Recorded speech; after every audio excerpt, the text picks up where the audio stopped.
এই মুহূর্তে লন্ডন থেকে আমাদের সঙ্গে যুক্ত হচ্ছেন সিনিয়র সাংবাদিক M A Qayyum. M A Qayyum, নিশ্চয়ই আপনি আমাকে শুনতে পাচ্ছেন। বৈঠক তো ভেতরে চলছে, বাইরে নেতাকর্মীরা কি বলছেন, কি প্রত্যাশা করছেন তারা?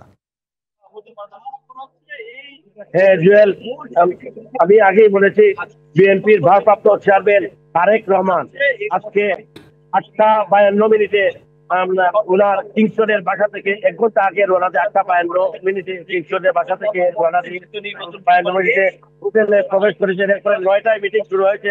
প্রথমে মিটিংটি তারেক রহমান এবং প্রধান উপদেষ্টার মধ্যে 1-to-1 হবে। এছাড়া পরবর্তীতে এখানে প্রধান উপদেষ্টা নিরাপত্তা উপদেষ্টা খলিলুর রহমান এবং বিএনপি স্থায়ী কমিটির সদস্য আমির ফখরুল মাহমুদ পরবর্তীতে ওনাদের সাথে যোগদান করবেন। যুক্তরাজ্যের এই মিটিং কেন্দ্র করে যুক্তরাজ্য বিএনপি শত শত নেতাকর্মী আমি এখানে উপস্থিত আছেন। তারা বলছে এই মিটিং এ আগামী দিনে বাংলাদেশের জন্য একটি সুবাতাস নিয়ে আসছে। আমার সাথে এখন যুক্তরাজ্য বিএনপি যুগ্ম সাধারণ সম্পাদক সিনিয়র বিএনপি নেতা ফজলুজ্জামান।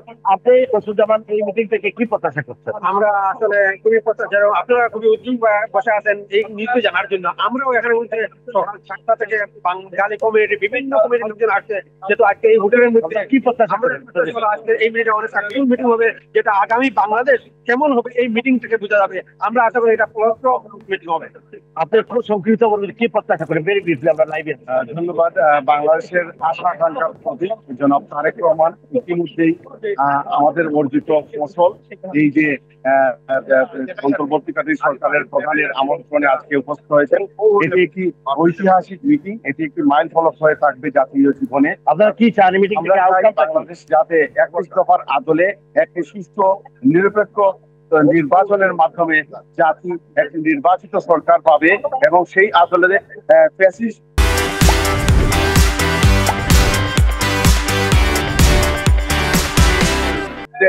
বিচার হবে। আপনি আরেক সিনিয়র বিএনপি নেতা, আপনি কি চান? একটু সাবেক চেয়ারম্যানও ছিলেন। আপনাকে অনেক ধন্যবাদ। খুব সংক্ষিপ্ত লাইভে আছে। বাংলাদেশ জাতীয়তাবাদী দল দেশনেত্রী বেগম খালেদা জিয়া এবং তারেক রহমানের নেতৃত্বে 17 বছর যে নিরপেক্ষ নির্বাচনের জন্য আন্দোলনের মাধ্যমে সফল গণ অভ্যুত্থান করেছে, সেই প্রত্যাশায় আজকে সিদ্ধান্ত গৃহীত হবে, সেই প্রত্যাশা রাখুন। Thank you. শুনলেন এখানে শত শত নেতা কর্মীরা অপেক্ষা করছেন মিটিংয়ে আউটকাম জানার জন্য।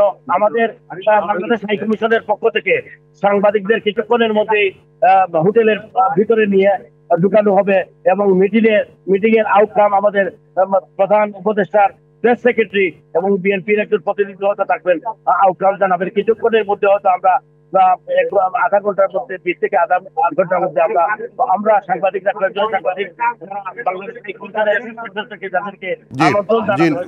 একদম পরিষ্কার। এম অবশ্যই থাকবেন। আপনি আপনার যতটুকু জানালেন যে আগামী হয়তো হাফ অ্যান আওয়ারের মধ্যে একটা ব্রিফিং হতে পারে বৈঠক শেষে। সেই বৈঠক আপনার মাধ্যমে অবশ্যই আপডেট নেওয়ার চেষ্টা করবো। আপনি থাকবেন।